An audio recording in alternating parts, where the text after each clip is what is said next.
And coming up, we're with Dundalk's big money signing from MNS, Sean Connor, as he hooks up with friends old and new as the Lilywhites take on the champions Bohemians here at Oriel Park. Now, our live match last Friday night was the game between Dundalk and Bohs at Oriel Park. The Lilywhites, their first match back in the top division in 7 years, and for Bohs, a tricky first game in the defence of their title. And there was an interesting twist as well. The Hearys, Owen and Thomas, captained Bohs and Dundalk respectively. Well, Tony O'Donoghue went behind the scenes on a big night for the County Louth club. It's hard to keep a good man down, but after a year on the bench, or rather the MNS couch, Sean Connor is back with a vengeance. The former Sligo Rovers and Bohemians boss, who left Dalymount under something of a cloud, is now the gaffer at newly promoted Dundalk. And guess who they play in their opening game of the season? You guessed it, Bohemians. You coming? Yeah, looking forward to it.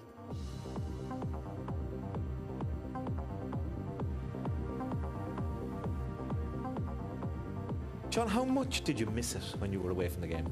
I think what you missed was the day-to-day involvement, you know, sitting in the changing room, speaking to players.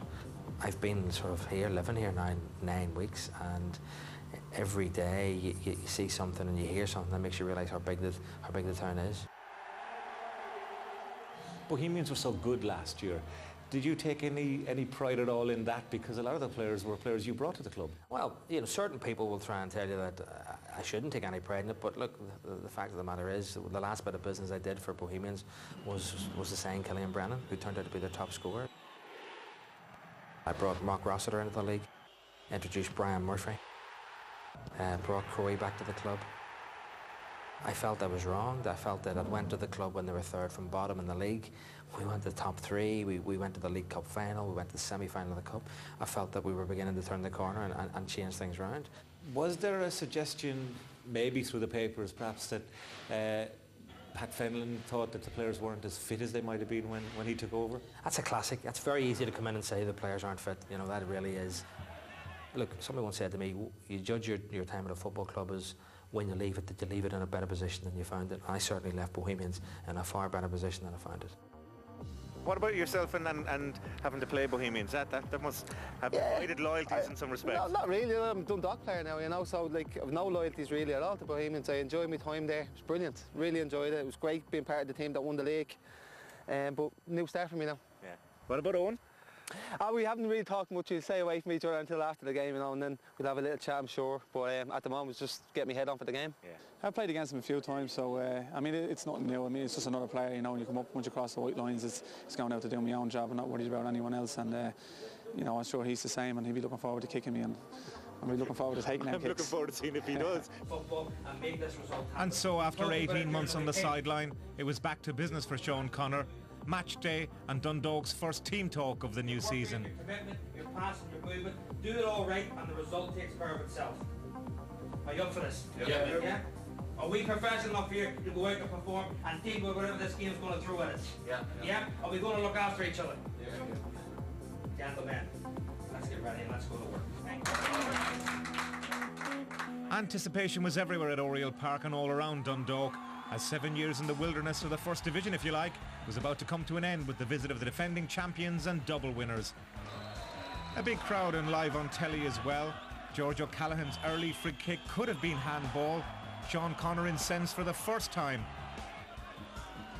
Then Simon Kelly's header, giving Brian Murphy and the Bohemians goal some anxious moments. Sean is best of friends with fourth official Tom Connolly. They were to get closer still later on in a game that can be fairly called full-blooded. Former teammates Thomas Heary and Glenn Cronin getting up close and personal. Owen Heary quick to intervene in what was more than just a family feud. Heary, though, was to have a more significant impact. Now it's Heary in and Doe after it, and Doe! Oh, what a fantastic goal! The home side were far from overawed by the occasion. Kelly turning provider for Chris Turner, as the new gaffer urges the fans to get behind the team. But there's no show like an Indo show, and the Cameroon international almost scored again. Benyon beaten, but Kelly clearing from the goal line.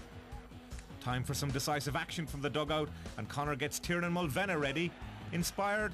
Almost. Mulvenna got inside the box and was tumbled by Gary Deegan. Referee Dave McKeown in a good position, waved play on, but on the line, Sean Connor vented his fury and headed for Connolly's station. Sean Connor has been sent to the stands for his protest, his frustration getting the better of him on his first night back in management. And that was it. Bohs the winners on the opening game of what's likely to be a dramatic season, as a disappointed Sean congratulates his old side, who continue where they left off last season. Now Owen, the brother, ended up playing centre half for them, and yeah, yet he put the ball in for the winner from his usual right back position. Came out, seen him come up there the wing. You always get paranoid when you see him, because he can put in a decent ball, you know. And fair play to Joe, he's rose well and the ball's looped in. For a ball like that though, is it putting it in the right area, or did you place it, did you look for it? To be honest, you know, it is putting it in the right area, but I've seen Joseph coming into the back post. But when I put it in, it's not like Joseph the header ball, so... Yeah, I heard that. When I put the ball in, I was saying to myself, oh, anyone but Joe, but, you know, it was a great header. Sean Connor would probably feel aggrieved. He got sent to the stand and felt there was a couple of penalty claims for Dundalk. How did you see those? I'm not too worried about what Sean Connor thinks, to be honest. We've won the game and delighted with that. It was a difficult game for us. I thought Dundalk were very good at times, you know, and they pressed us really hard, and we knew it was going to be a real tough encounter, and that's what we got. 2 penalty claims? Yeah. What did you make of the first?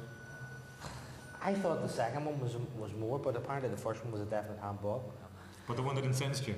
The one that incensed me, I just felt that his team is going to pull the trigger. He's got clipped, you know.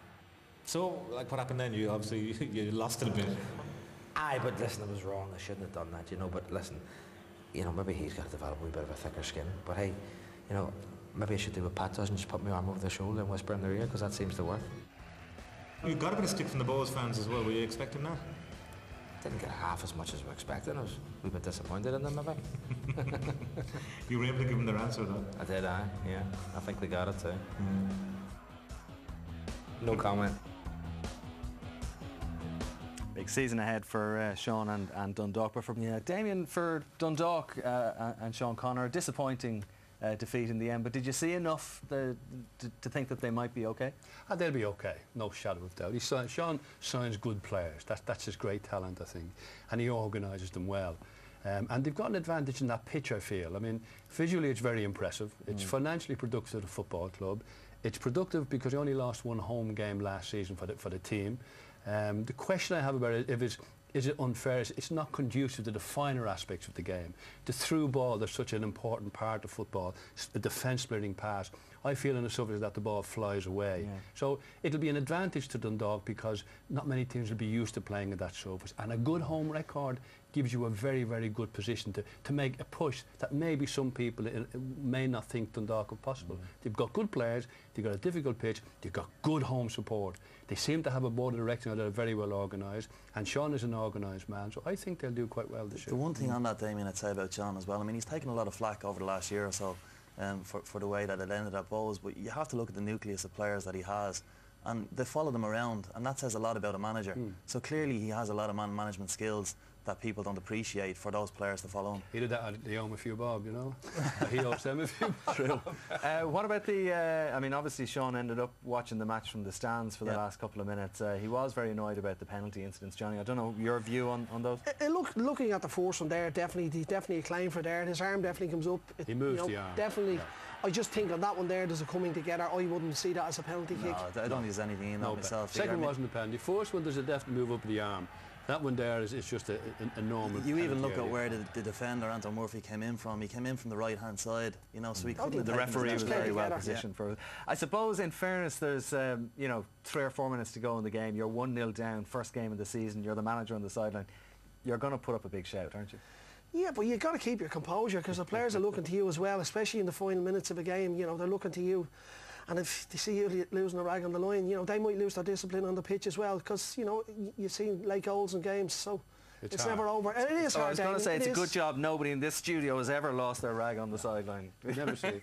Johnny's never lost. I've never lost my rag. I was never sent off, Dave.